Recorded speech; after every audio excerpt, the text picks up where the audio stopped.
Supongo que entonces lo que les había analizado en sesiones previas es el hecho de que las venas suprahepáticas, además de ser el drenaje venoso del hígado, constituyen el principal medio de sostén del hígado. ¿Sí se los había comentado? Ok, correcto.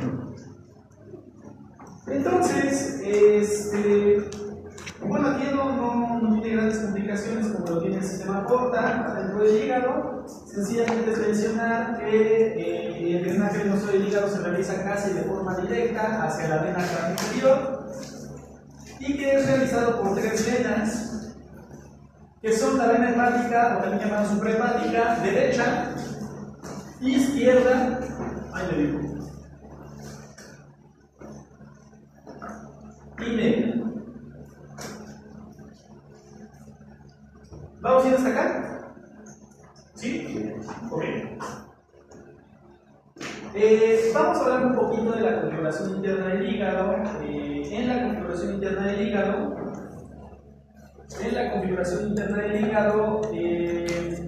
podemos observar que al ilirio, llegan tres elementos, y esos tres elementos son conocidos en su conjunto como tirada portal. Hay dos conceptos importantes que tenemos que rescatar de esto que les estoy diciendo. El primer concepto importante es que están llegando o saliendo al hilo hepático esos tres elementos. ¿Cuáles son? La vena porta o una de sus ramas, la arteria hepática propia o una de sus ramas y la vía biliar. ¿Okay? En esencia, los dos primeros entran y el último sale del hígado. Entonces, esos tres elementos son fundamentales en el hilo hepático. Y tanto en esta región como en las regiones profundas siguen siendo el mismo conjunto de tres elementos. Tanto aquí como en lo profundo se les sigue llamando triadas portales. ¿Ok? Entonces, aquí es establecer cuáles son esos elementos. Insisto, vía biliar, arteria hepática propia, una de sus ramas, y vena porta o una de sus ramas. Y por otro lado, el hecho de que permanecen en esa combinación, incluso en las estructuras profundas del hígado. ¿Vamos a ir hasta acá? Correcto. Ahora, otro concepto importante sobre la configuración interna del hígado es que no sé si les enfaticé repetidas veces cápsula, ¿no? Bueno, miren, un órgano abdominal, ¿sale? Independientemente de que está cubierto por peritoneo, debajo de esa cubierta de peritoneo puede tener una envoltura fibrosa. Vamos bien hasta acá. Un órgano abdominal, aparte de estar recubierto por peritoneo, puede tener una recubierta fibrosa. Esa cubierta fibrosa está adherida al órgano y esa parte conceptual es bien importante. Las cápsulas son envolturas fibrosas adheridas al órgano, ¿sale? Adheridas al órgano. Como consecuencia de esa adherencia, entonces, estas envolturas son las que dan rigidez, las que dan, valga la redundancia, estructura al órgano. Y el hígado no es la excepción. El hígado tiene una envoltura fibrosa, ¿sale? El hígado tiene una envoltura fibrosa. Otros órganos que también tienen una cápsula son, por ejemplo, el riñón o el vaso. ¿Okay? También tiene una cápsula fibrosa. Pero la cápsula fibrosa del hígado tiene una particularidad. Y esa particularidad es que su cápsula fibrosa se hunde, ¿sale? Se hunde acompañando a la triada portal, acompañando a estos conductos, a estos vasos. Entonces, de ser una cápsula fibrosa periférica, se convierte también en una cápsula fibrosa perivascular. Como el descubridor original fue Gleason, se dice cápsula de Gleason o cápsula fibrosa perivascular. Esto es exclusivo del hígado. Otros órganos no tienen una cápsula fibrosa que se imagina acompañando a sus estructuras vasculares. ¿Vamos bien hasta acá? Entre comillas, eso hace un poco más resistente al tejido hepático comparado con otros tejidos. Entre comillas. ¿Vamos hasta el momento? ¿Chichiñón? Va. Entonces, ¿dónde? Chihuahua.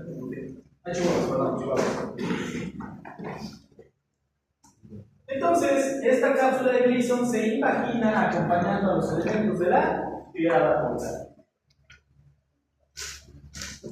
Bueno, esta ilustración solamente la coloqué aquí para enfatizar que incluso por fuera se produce también esa combinación de arteria hepática propia, vía biliar y vena porta como una de sus ramas. ¿Ok? Esa combinación se produce desde el ligamento hepatorenal hasta la profundidad del hígado. ¿Dudas o preguntas? Aparentemente no. Va. Pues vamos a hablar de la siguiente estructura, que es la vía biliar y la vesícula. ¿Ok? Vamos a hablar primero de la vía biliar. Nada más una aclaración importante. Miren, el hígado tiene vía biliar dentro de él. Ahí la estamos viendo, todo lo que se ve verde, ¿sale? Todo lo que se ve verde por acá es vía biliar. Todo esto es vía biliar. Todo esto es vía biliar. Entonces hay una vía biliar intrahepática y ahorita no nos interesa. La vía biliar intrahepática ahorita no nos interesa. ¿De qué vamos a hablar? De la vía biliar extrahepática. ¿Sale? Nos vamos a concentrar en la vía biliar extrahepática que a rasgos grandes ya la hemos mencionado. ¿Cómo está constituida la vía biliar extrahepática? Pues fíjense que todo empieza por los abuelitos, ¿no? Está el abuelito conducto hepático derecho y el abuelito conducto hepático izquierdo. Vamos a irnos acá. Y entonces estos abuelitos tienen ¿quieres un hijito o hijita? Tienen una hijita que se llama hepática común, ¿sale? Hepática común. Todos estos son conductos, no son vasos. Se parecen en nombre a vasos sanguíneos, pero son conductos de vía biliar. Vamos a ir hasta acá. Y entonces, lo primero que debo comentarles es que aquí les estoy presentando un órgano, vamos a hablar a profundidad de ese órgano en un momento, pero les estoy presentando un órgano que se llama vesícula biliar, ¿sale? ¿Por qué les estoy poniendo una C? Porque la raíz etimológica para referirse a la vesícula biliar es la raíz cisto. De hecho, cisto literalmente significa bolsa, ¿ok? O saco. Entonces, todo lo relacionado con la vesícula biliar lleva la palabra cisto. ¿Vamos a ir hasta acá? ¿Cómo se llamará el conducto de la vesícula biliar? Cístico. Cístico, está en lo correcto, ¿sale? Bueno, de hecho, el conducto de la vesícula biliar se llama conducto cístico, que por cierto tiene la particularidad de ser el único conducto de la vía biliar que no es completamente liso, sino que tiene pliegues espirales, ¿sale? Vamos a ir hasta acá. Ahorita voy a quitar la flecha azul para que ustedes puedan observar cómo en la parte que está pegadita a la vesícula biliar tiene los pliegues espirales, ¿sale? Vamos a ir hasta acá. Ok, bueno. Entonces, papá conducto cístico conoce a mamá conducto hepático común, ¿sale? Y tienen, ¿qué les gusta? Hijo o hija. Tienen un bonito hijo que se llama conducto biliar común. Pero sus compas en la escuela le apodaron el conducto colédoco. ¿Vamos bien hasta acá? ¿Sí? Bueno, pero pues colédoco traicionó a la familia, ¿no? O sea, colédoco pertenecía a un clan familiar. Es más, a colédoco le vamos a decir Julieta Colédoco, ¿sale? Y entonces Julieta Colédoco conoce a otro conducto que no tiene nada que ver con la vía biliar, pero se enamora de ese conducto. Le llamaremos Romeo Páncreas, ¿sale? Y entonces el conducto biliar común o colédoco, Julieta Colédoco, se enamora de Romeo conducto pancreático, ¿sale? Y pues en la historia no tuvieron hijitos, pero bueno, acá se tuvieron un hijito que se llamó ámpula hepatopancreática. ¿Vamos bien hasta acá? En esencia son pocos elementos. Por compararlo con el sistema de conducción del corazón, pues el sistema de conducción del corazón nomás son 6 elementos. Aquí también básicamente nada más son 6 elementos. Entonces, no es particularmente complicado y sin embargo es sumamente preguntable lo que está. ¿Vamos hasta acá? Bueno. Ahora, estos son los componentes de la vía biliar. Estos son los componentes de la vía biliar. Ahora, Hablemos un poquito de cómo se produce el flujo biliar. ¿Quién produce la bilis? Hígado. ¿Y quién más? El El hígado. ¿Cuál es el páncreas? ¿Cómo que el páncreas? No manches, no.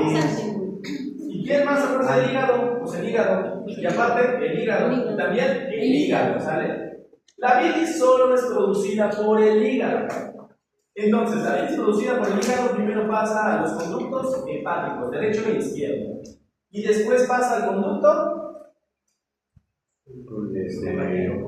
hepático común. Y después del conducto hepático común pasamos al conducto biliar común. Perfecto. Y después del conducto biliar común pasamos al conducto, o a, ¿cómo se llama la siguiente parte?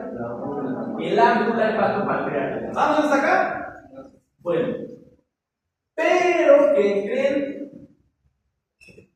Puede no pasar el flujo hacia el duodeno. ¿Por qué motivo? Miren, ya se los he comentado anteriormente, pero a este nivel tenemos un complejo esfinteriano, conocido como complejo esfinteriano de Boyle, el cual tiene 3 a 4 esfínteres porque el superior es considerable constante. ¿Sale? El punto es que la bilis llega y puede encontrar cerrado aquí, encontrar cerrado aquí o encontrar cerrado aquí. Y eso implica que la bilis no pasa al duodeno. Y si la bilis no pasa al duodeno, entonces, ¿qué es lo que ocurre? Pues sencillamente que la bilis retorna. Pero no se retorna al hígado, retorna a la vesícula biliar. Y la vesícula biliar, de forma muy parecida al colon, absorbe el líquido.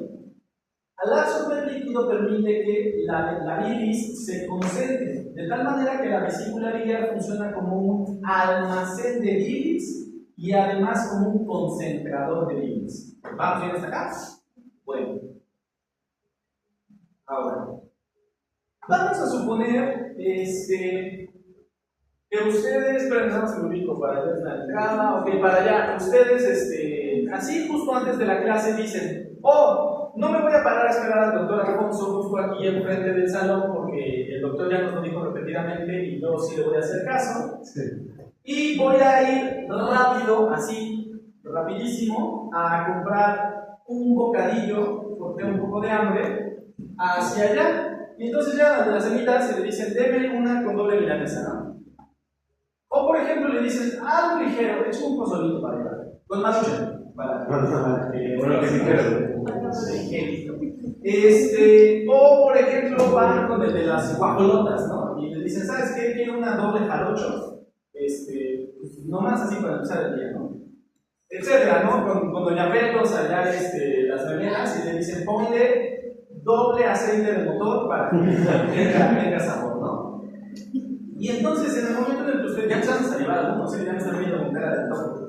Bueno, el asunto es que cuando ustedes introducen ese alimento, eso produce una respuesta. A todos estos alimentos muy cargados en grasa, que les estoy mencionando, a todos estos alimentos se les dice que tienen propiedades colecistocinéticas. Y aunque puede parecer una palabra marciana, en realidad ustedes ya tienen buena parte de la etimología de esta palabra. Por ejemplo, que diga, ¿eso con qué tiene que ver? Con la vesícula, ¿sale? Ahora, por otro lado, esta parte, ¿con qué tendrá que ver? Con el colédoco, ¿sale? O sea que estamos hablando de una estructura o de un compuesto que produce algo en vesícula y en colédoco. Ahora, cinética, ¿a qué se refiere? Movimiento. Entonces, con las 3 palabras, ¿eso que nos está diciendo? Que se mueve el colédoco y el movimiento de la vesícula y el colédoco. Entonces, esos alimentos ricos en grasa que son colecistocinéticos o, mediante el cuarto, colecistodestructivos, producen contracción en la vesícula biliar. En otras palabras, se exprime la vesícula biliar. Pero además producen que todo el complejo esfinteriano de Boyle se relaje. Ahora sí permitiendo la salida de la bilis. Es decir, la salida de la bilis en un sujeto sano es una salida regular. ¿Vamos a destacar? Ok, entonces, los alimentos colecistocinéticos, además de producir la conversión de la vesícula biliar y parte de la musculatura de la vía biliar, producen la relajación de los esfínteres del complejo de Golgi. ¿Vamos a destacar? ¿Sí? Ok. Hablemos rápidamente de las funciones de la vesícula. ¿Y uno más?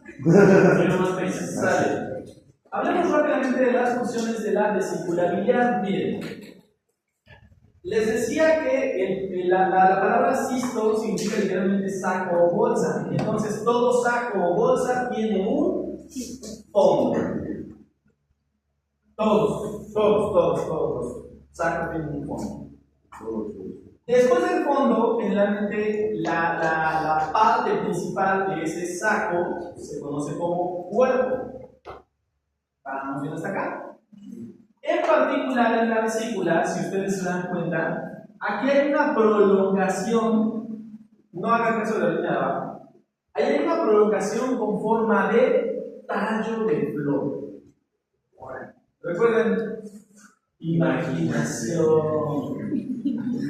Entonces, como tallo de flor se dice infundíbulo, pues ese cacho se llama infundíbulo o bolsa de Cartman. ¿Vamos bien hasta acá? Bueno, y finalmente, antes de que empiece el conducto cístico, la vesícula biliar presenta un estrechamiento abrupto. Y después del cuerpo, si encontramos un estrechamiento, ¿cómo se llama? Pues, las cuatro funciones de la vesícula biliar. ¿Vamos hasta acá? Sale pues. Ahora.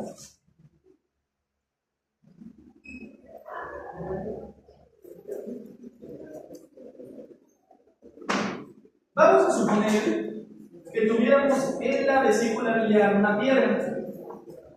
¿Sale? Nomás así está en la vesícula biliar. ¿Qué molestia creen que pasaría? A lo mejor por el tamaño que dibujé esta piedra no se nota tanto, pero imagínense que fuera una piedra totota de este tamaño. Una piedrosaurus rex, ¿no? Vale. Entonces, comen un alimento colecistocinético, o sea, un alimento rico en grasa, aguacate, mantequilla, etc. ¿Qué creen que pase con su vesícula? Obviamente se contrae y después. No, todavía no. Se contrae sobre una piedra y eso duele. ¿Sale? Entonces, esto es conocido como colecistitis litiásica. ¿Sale? El clásico paciente que va a consulta porque dice que tiene dolor en esta región en forma de cinturón, que de repente súbitamente, duele y se va. ¿Ok? Vamos a ir hasta acá. Ahora, algunos mitos pueden migrar y es aquí donde viene la cuestión. Aproximadamente, aquí no vamos a ver la diapositiva, pero aproximadamente el 70% o en torno al 70% de los mitos se terminan atorando ahí, obstruyendo. Entre comillas, es positivo que la enorme mayoría de los mitos que se atoran, que obstruyen, se atoren ahí específicamente. ¿Por qué motivo?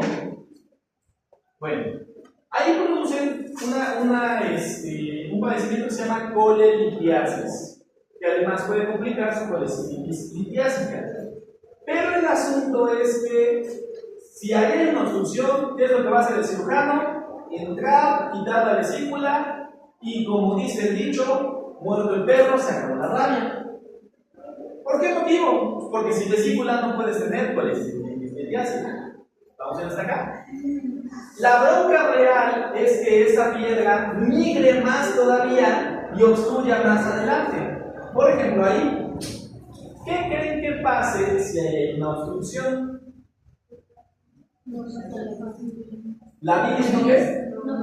La bilis no pasa y entonces la bilis se regresa al hígado y empieza a afectar la función del hígado y también se regresa a la sangre. Se pone amarillo el paciente. El paciente desarrolla una hepatopatía obstructiva por una piedra atorada en la biliar.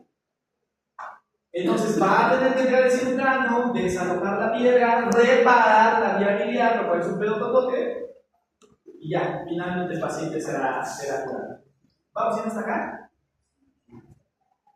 Pero la última, la más catastrófica de las opciones, que se atore a nivel de la ámpula hepatopancreática, y este paciente termina en cuidados intensivos, porque se produce lo que se llama pancreatitis aguda. Hace rato me preguntaban, oiga doctor, ¿por qué termina en cuidados intensivos? Miren, a diferencia de que se te regrese la bilis, si al páncreas se le regresan sus jugos pancreáticos, el páncreas se comienza a autodigerir, porque lo que estaba vertiendo eran peptidasas. Y el efecto de esa autodigestión produce pancreatitis aguda, que es emergencia y cuidados intensivos. ¿Vamos bien hasta acá? Bueno. Por último, y para terminar por el día de hoy, el siguiente concepto. La arteria sísmica puede tener orígenes bien diversos, ¿ok? Aquí, por ejemplo, estamos viendo un origen distal, vamos a llamarle a este origen distal, y aquí estamos viendo un origen proximal. Pero la mayor parte de las veces, la enorme mayoría de las veces, la arteria cística viene de la rama derecha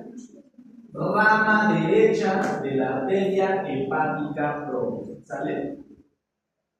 Prácticamente siempre la arteria cística viene de la rama derecha de la arteria hepática propia. ¿Dudas, preguntas, aclaraciones, quejas aumentadas? Aparentemente no. Bueno.